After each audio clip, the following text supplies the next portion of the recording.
आप ईयरफोन से हटाकर अपना सवाल रखिए एक बार।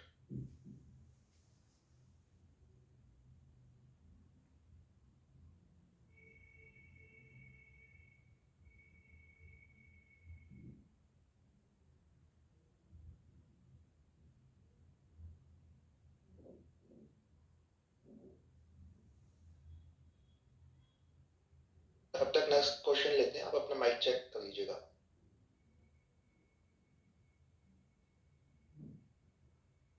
उस बेचारे का भी टेक्निकल सर इशू नेक्स्ट अभी नहीं क्वेश्चन आया। राजदीप जी का है। राजदीप जी अनम्यूट कर लीजिए अपने आप को।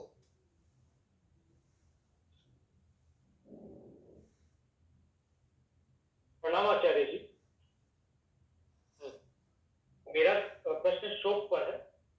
26वें श्लोक में श्री कृष्ण कहते हैं सोची तुम शोक मत करो। और कल जब आप छांदोग्य उपनिषद बता रहे थे तो उस श्लोक में जो ये संस्कृत भाई एक साहब शब्द आता तैयारी है से आते हैं विशोक, पूरे एकदम फर्स्ट क्लास। विशोक एक शब्द आता है। तो लेकिन जिस जिस पल मैं उद्विग्न हो गया हूँ, प्रकृति के किसी रैंडम इवेंट को मैंने पर्सनली ले लिया है और इस वक्त मैं उद्विग्न हूँ, तो इस वक्त तो मुझे यही लगता है कि मैं इसको पर्सनली ही लूं ताकि मैं इसको ठीक कर सकूं, ताकि मैं कुछ ऐसा कर सकूं जिससे कि निजात पा जाए। ठीक करने की परिभाषा क्या है? कि वो चीज मुझे उद्विग्न ना करे। अभी उद्विग्न कर रही है, अभी कष्ट दे रही है, मैं उसको कुछ ऐसा प्रबंध उद्विग्न ये फर्क उल्टा आ जा रहा है। उद्विग्न इसलिए हो गए क्योंकि तुम्हें लग रहा है वो चीज ठीक नहीं है। तो किसी ठीक चीज की परिभाषा क्या होती है? उद्विग्न इसलिए हुए हो क्योंकि पहले ये भाव उठा कि जो चल रहा है वो ठीक नहीं है। तुम्हें कैसे पता जो चल रहा है वो ठीक नहीं है? क्योंकि उससे मेरे स्वार्थों पर चोट पड़ती है। अगर स्वार्थ मुक्ति है तो उद्विग्न होना ठीक भी है। और स्वार्थ अगर कुछ और है छोटा मोटा तो क्यों उद्विग्न होना?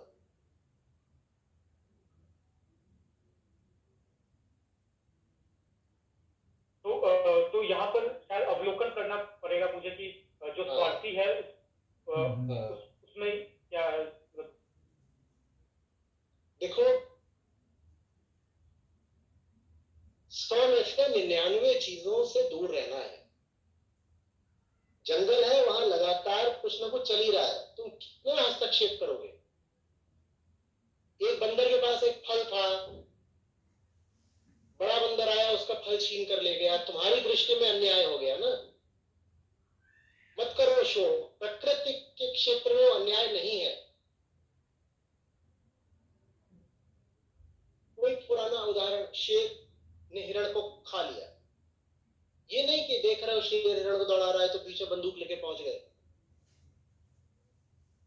अब ये एक बड़ी सूक्ष्म बात है कि शेर हिरण को दौड़ा रहा है, वहां मैं हस्तक्षेप नहीं करूंगा, लेकिन अगर हिरण घायल घूम रहा है तो मैं उसकी देखभाल तो जरूर करूंगा। ये दो अलग अलग बातें हैं। और जो आप प्रकृति का उदाहरण दे रहे हैं, ये मैन मेड जो सिचुएशन है वो भी प्रकृति में वो भी चाहे वो वन वाला जंगल हो और चाहे वो शहर वाला जंगल हो।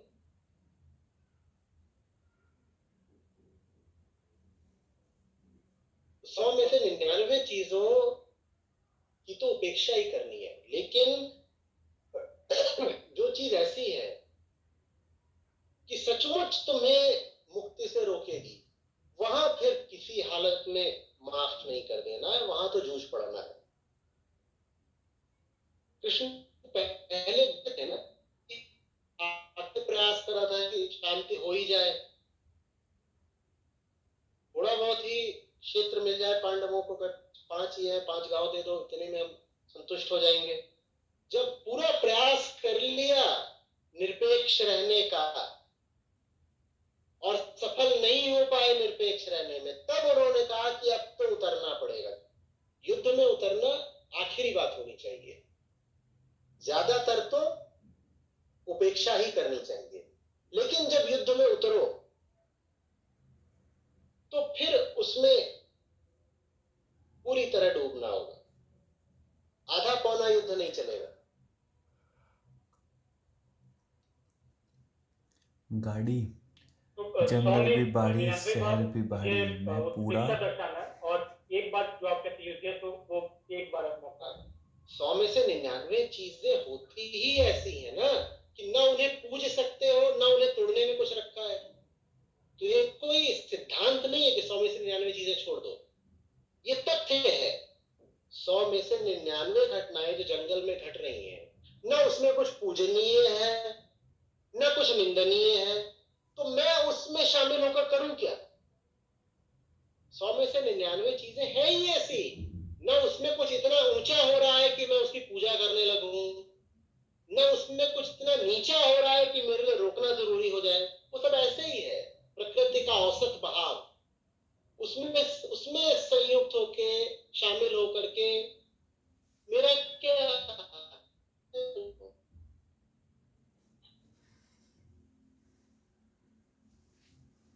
बस एक आखिरी बात, ये जरा छोटा सा ऑब्जर्वेशन था कि श्लोक 29 में आपने श्री कृष्ण कह रहे हैं कि बहुतों को सुनकर भी आत्मा, बहुत लोग सुनकर भी आत्मा को नहीं जान सकते। तो उससे मिलती है कि बहवः बहवः श्रवणी अपि न विद्युः, जो कटि उपनिषद में भी ऐसे कहते हैं कि सुनकर भी बहुतों को नहीं मिलता। और इसी को जोड़ लेना उससे कि हाँ, बहुत बोलने वालों को भी नहीं मिलती, बहुत सुनने वालों को नहीं मिलती, कुछ भी बहुत करने वालों को आत्मा नहीं मिलती। उन्हें मिलती है जिन्हें आत्मा स्वयं चुनती है। हाँ, जिन्हें खुद वो चुनती है, बस उनको मिलती है, तुम्हारे करे से नहीं होगा। सब एक ही बातें हैं, गत भेदा। धन्यवाद।